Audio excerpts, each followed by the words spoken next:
आज सुने गणेश भगवान की व्रत कथा। बालक महोत्कट गणेश जी के विभिन्न अवतारों में से एक नाम द्वारा उदित और धुंधरे जैसे दूरदार असुरों के मारे जाने का समाचार जंगल की आग की तरह चारों दिशाओं में फैल गया। ऋषि मुनियों गंधर्वों सहित अनेक देवता विभेष बदल कर महोत्कट के दर्शन करने महर्षि कश्यप के आश्रम में पहुँचे। तब तक महोत्कट 5 वर्ष के हो चुके थे। उनके उपनयन संस्कार की तैयारियां की जा रही थी। जिस समय महर्षि कश्यप के आश्रम में महोत्कट का उपनयन संसार चल रहा था, उस समय असुरों महोत्कट का उपनयन संस्कार चल रहा था। उस समय असुर नरातक की राजसभा में उन्हें मारने के लिए अवर ही कुचकर रच रहा था। नरातक के अपने 5 विशेष असुरों को आदेश दिया। विघात पिंकाक्ष विशाल पिंक लक चपल, तुम 5 तुरंत ब्राह्मण का भेष बदल कर कश्यप के आश्रम पहुँच जाओ और उपनयन करवाने वालों ब्राह्मण में शामिल हो जाओ। फिर मौका पाकर उस बालक को समाप्त कर दो। आज्ञा पाते ही 5 असुर मायावी शक्ति से तुरंत आश्रम में जा पहुँचे और ब्राह्मणों की उस भीड़ में घुल मिल गए जो उपनयन संस्कार करवा रहे थे। अवसर पाते ही 5 ब्राह्मण वेशधारी असुर ब्राह्मणों को आदिकी आते हुए बालक महोत्कट पर झपट पड़े। महोत्कट ने तुरंत उन असुरों को पहचान लिया और मंत्र पढ़कर कुछ चावल असुरों पर फेंक दिया। 5 असुरों के वस्त्रों में आग लग गई और वो धू धू करके जलने लगे और उनके निर्जीवी शरीर पृथ्वी पर गिर पड़े। असुरों के भयानक शवों को देखकर उपस्थित देवता ऋषि मुनि ब्राह्मण और सभी जन अत्यंत चकित हुए। 5 छलिया राक्षसों को क्षण भर में ही इस बालक ने कैसे मार डाला, यह बात समझ में नहीं आई। क्या भूभार हरण करने के लिए परमात्मा ने ही अवतार ग्रहण किया है? ब्रह्मादि देवगण परम प्रभु विनायक देव की लीला समझ कर उन पर सुगंधित सुमनों की वृष्टि करने लगे। तदंतर महोत्कट का उपनयन संस्कार हुआ। महर्षि कश्यप ने सवाई उन्हें गायत्री मंत्र दिया। परम प्रिया पुत्र महोत्कट की प्राण रक्षा से प्रसन्न होकर महर्षि कश्यप ने पूर्ण शक्ति पूर्वक ब्राह्मणों की पूजा की और उन्हें विविध प्रकार के वस्त्र श्रवण एवं गौ प्रदान की। इसके बाद एक तरह समुदाय के बीच महर्षि वशिष्ठ अत्यंत स्नेह पूर्वक विनायक का हाथ पकड़ा। उन्होंने ब्राह्मण के पास ले गए। ब्राह्मण ने अपने कमंडलू के जल से उन पर तीर्थों का जल छिड़का और सादा खिला रहने वाला परदुम्न पुष्पा उन्हें प्रदान किया। उस समय उन्होंने विनायक का नाम ब्रह्मणस्पति रखा। फिर देव गुरु बृहस्पति ने भी विनायक की पूजा करके भारभूति नाम प्रदान किया। कुबेर ने विनायक की पूजा करके उनका नाम सुरानंद रखा और उन्होंने अपने कंठ की रतन माला प्रदान किया। वरुण ने अपना पास प्रदान कर उन्हें सबल प्रिया नाम दिया। भगवान शंकर ने भी त्रिशूल और डमरू देकर उन्हें वरुण पाछ कहा और फिर उन्हें भालचंद्र नाम से संबोधित करते हुए चंद्रकाल दे दिया। परशुराम की माता रेणुका ने बालक को परशु प्रदान किया और परशुहस्त नाम रखा। फिर उनकी पूजा करके उन्होंने बामन के लिए सिंह देकर उन्हें सिंहवाहक नाम दिया। द्विज वेशधारी समुद्र ने उन्हें मालाएं भेंट की। उन्होंने उनका नाम फणिराज सन रखा। अग्निदेव ने उन्हें अपनी जलने वाली शक्ति प्रदान की और नाम रखा धनंजय। बाहुदेव ने अपनी शक्ति देते हुए उनका नाम परिभाजन रखा। सब देवों ने अपनी अपनी समर्थ के अनुसार बालक महोत्कट को विविध वस्तुओं भेंट किया, किंतु देवराज इंद्र ना तो उनके अभिनंदन को उठाया और ना ही उन्हें कोई वस्तु भेंट में दिया। एक तो वो पहुंचा भी देर से और दूसरे उसने उन्हें असुरों को जलते हुए देखा भी नहीं। वास्तव में देवराज इंद्र को अपनी शक्तियों का अभिमान हो गया था और इस समय वो यही सोच रहा था, ये देव और ऋषिगण व्यर्थ ही एक बालक को इतना महताब देते हुए इसका सम्मान कर रहे हैं। मुझे तो इस बालक में कोई विशेषता दिखाई नहीं दे रही, सिवाय इसके कि यह महर्षि कश्यप और माता अदिति का पुत्र है। इस नाते से तो भी यह मेरा छोटा भाई है, फिर मैं इसको इतना महताब क्यों दूं? महोत्कट शायद इंद्र के मन में विचार भांग गए थे। इनके नेत्रों से अग्नि की चिंगारियां सी फूटने लगी।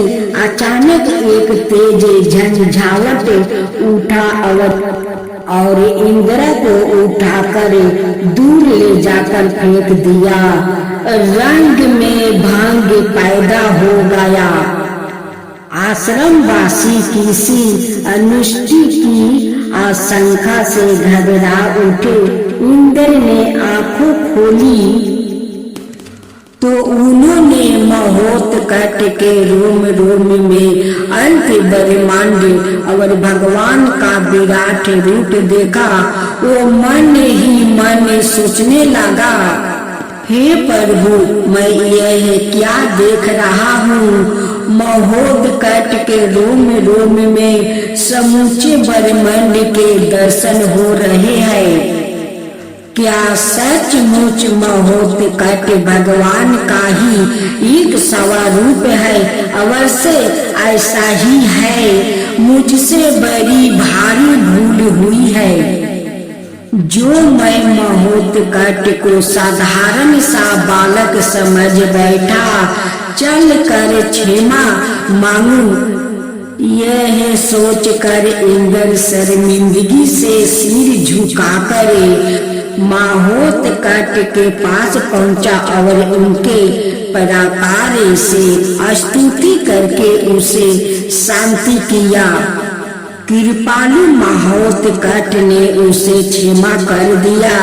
इस अवसर पर इंद्र ने उन्हें अपना अंकुश से कल्प वृक्ष सहित अनेक वस्तुओं भेंट कर अत्यंत भक्ति पूर्वक उनको एक और नाम दिया विनायक। फिर सब लोग प्रसन्नता पूर्वक अपने अपने धाम को पधारे। एक दिन महर्षि कश्यप के आश्रम पर काशी नरेश पधारे। उन्होंने महर्षि कश्यप के चरणों में प्रणाम किया तो महर्षि ने उन्हें गले लगा लिया। भोजनादि के उपरांत विश्राम कर लेने पर महर्षि ने उनसे उनके आगमन का कारण पूछा। कहिए काशी नरेश, सब कुशल तो है ना? किसी कारण आपका आगमन हुआ है? काशी नरेश ने विनय पूर्वक कहा, राज में तो आपकी कृपा से सब कुशल है। महर्षि, मैं तो आपके पास एक व्यक्तिगत प्रयोजन के लिए आया हूँ। महर्षि बोले, जो भी बात है निसंकोच कहिए राजन। मुनिवर, मैंने अपने पुत्र के विवाह का निश्चय किया है। आप मेरे कुल पुरोहित है, चल कर विवाह के इस मंगल कार्य को पूर्ण करवाइए। महर्षि कश्यप ने अपनी असमर्था प्रकट की और बोले, राजन, मैं चतुर्मास व्रत के अनुष्ठान में व्यस्त हूँ। इस समय आश्रम से बाहर जाना मेरे लिए संभव नहीं है, लेकिन आपका कार्य अवश्य संपन्न होगा। लेकिन कुल पुरोहित के बिना वैवाहिक कार्य कैसे संपन्न होगा? मुनिवर, महर्षि बोले, आप मेरे पुत्र माहोत्कट को अपने साथ ले जाइए, यह सभी कार्य संपन्न कर देगा। माहोत्कट तो अभी बालक मात्र ही है, संस्कार विधि विधान का इसे ज्ञान कहाँ होगा? काशी नरेश बोले, महर्षि ने कहा, माहोत्कट की आहु का विचार करते हुए हिचकिचाहट में ना पड़े राजन। यह अभी से सभी शास्त्रों का ज्ञाता है, यह सभी कार्य कुशलता पूर्वक संपन्न कर देगा। पुत्र को काशी नरेश के साथ भेजते हुए माता अदिति हिचकिचाई, लेकिन मुनि के दृढ़ निश्चित के आगे उनकी एक ना चली। माहोत्कट काशी नरेश के साथ चल पड़े। काशी नरेश का रथ घने जंगल में उस जगह पहुंचा जहां रुद्रकेतु का बलवान छोटा भाई नराकत का चाचा धूम्रराज सूर्यदेव की कठोर तपस्या कर रहा था। संजोग बस जिस समय काशी नरेश का रथ वहां पहुंचा, ठीक उसी समय सूर्यदेव धूम्रराज की कठोर तपस्या से प्रसन्न होकर उसके सामने प्रकट हो रहे थे।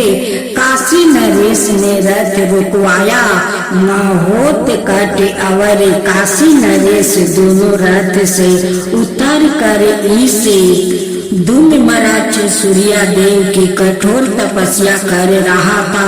संज्ञा बस से जिस समय काशी नरेश का रथ वहां पहुंचा, ठीक उसी समय सूर्या देव धूम्रराज की कठोर तपस्या से प्रसन्न होकर उसके सामने प्रकट हो रहे थे। काशी नरेश ने रथ रुकवाया।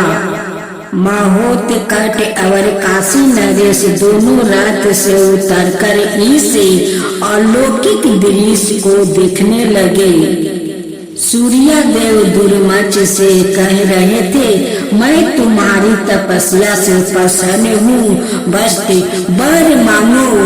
दुर्मच बोला, प्रभु आप मेरी तपस्या से प्रसन्न है तो मुझे कोई ऐसा अजय अस्त्र दीजिए जिसे जब तक मैं अपने साथ लिए रहूं कोई भी मुझे पराजित ना कर सके। सूर्या देव ने तथास्तु कह कर आकाश की ओर रथ उठाया। देखते ही देखते सूर्या के सामान्य चमकीला एक परशु आकाश से नीचे की ओर लटका, लेकिन इससे पहले कि वो परशु धूमार्च तक पहुंचता, माहोते काटेबाज की तरह आगे को लपके और उन्होंने परशु को हवा में ही थाम कर सीधे धूमार्च की ओर उछाल दिया। परशु सीधा धूमार्च से टकराया और भीषण गर्जना के साथ धूम्रराज के दो टुकड़े हो गए।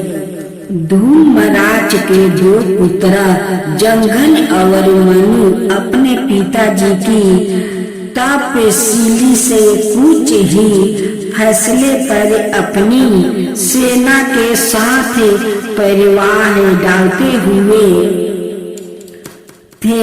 उन्होंने जब यह भयंकर गर्जना सुनी तो चौंक कर एक दूसरे की ओर देखने लगे। मनु बोला, भैया यह कैसी गर्जना है, अवश्य ही कोई अनिष्ट हुआ है। यह तो उस दिशा से है जहाँ हमारे पिताजी तपस्या कर रहे हैं। चलो चल कर देखते हैं, कहीं पिताजी की तपस्या में कोई विवादन तो पैदा नहीं हो गया। दोनों भाई अपने पिता की तपस्या पर पहुँचे और वहाँ का दृश्य देख कर यष्टबद्ध रह गया।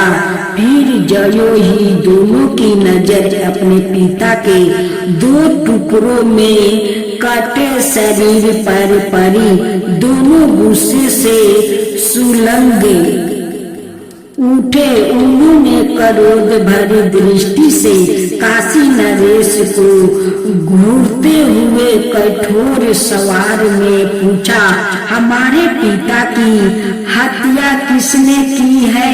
काशी नरेश तुरंत उस पापी का नाम बताओ, मेरी तलवार उसका खून पीने को बेचैन हो रही है। काशी नरेश डर के मारे थर थर कांपने लगे।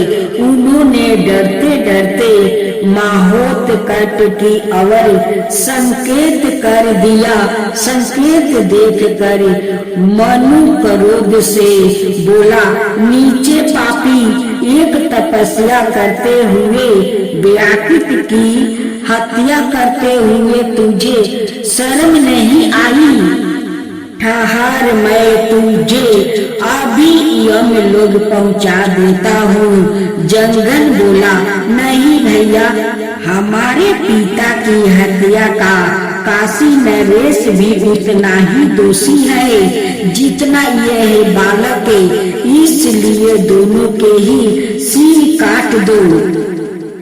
यह सुनकर काशी नरेश की गिंगू बंध गई। वो डरते हुए बोले, मैंने कुछ नहीं किया है, सब इसी महोत्कट का किया धारा है, मुझे छोड़ दो।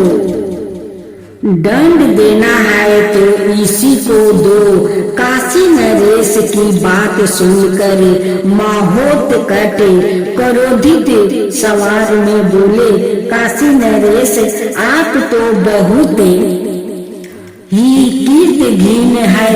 आश्रम में तो आप मुझे अपना संरक्षण देकर लाए थे। आपने मेरे पिताजी को यह वचन दिया था कि मैं महोत्कट की हर तरह से रक्षा करूंगा, और अब खतरा देखकर मुझे असुरों के हवाले कर देना चाहते हैं।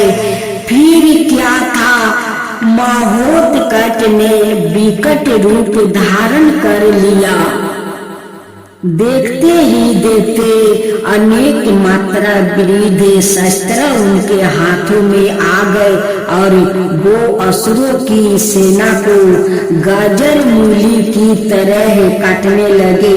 कुछ ही देर में ही सारी असुर सेना समाप्त हो गई। महोत्कट ने 2 मात्रा चालित तीर जंगन और मनु की और छोड़े, जो सीधे जाकर दोनों की छाती में धंस गए। दोनों असुर वही जल कर राख हो गया।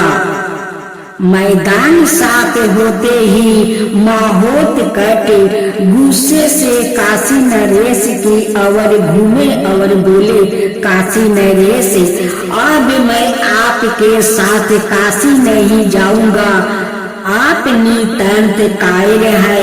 काशी नरेश ने दीन सवार में कहा, मुझसे गलती हो गई, देव मुझे क्षमा कर दो। काशी नरेश देर तक महोत्कट की स्तुति करते रहे। अंत में महोत्कट कुछ नरम हुए, फिर बोले, याद रखिए राजन, यह शरणागत के साथ विश्वासघात करना सबसे नीचे कर्म होता है। भविष्य में यदि आपने यह गलती दोहराई तो मैं हरगिज भी आपको क्षमा नहीं करूंगा। मैं आपने कीर्तय पर बहुत ही शर्मिंदा हूँ। देव, मैं डर गया था, मैं यह भूल ही गाया था कि सवार ईश्वर के अवतार मेरे साथ है, मुझे क्षमा कर दीजिए। फिर दोनों सकुशल काशी जा पहुँचे। नागरिकों ने उनके सम्मान में फूलों की वर्षा की।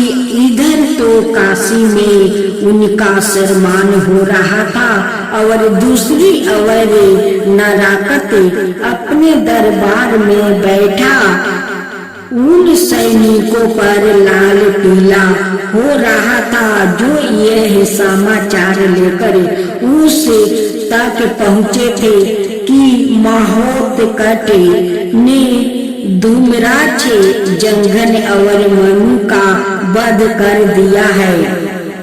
यह समाचार सुनकर नराकत गुस्से से लाल पीला होकर बोला, इतने प्रबल प्रतापी राजा के सैनिक होते हुए भी तुम लोगे मैदान छोड़कर भाग आए, धिक्कार है तुम पर। एक सैनिक बोला, हम क्या करते महाराज, यह सिर्फ नाम का बालक है, लेकिन है पूरा सूर्य उसके पास ना जाने कैसे कैसे अमोघ अस्त्र है कि पलक झपकते ही उसने हमारी सेना का विध्वंस कर दिया। यह सुनकर नराकत बोला, तुम लोग झूठ बोलते हो।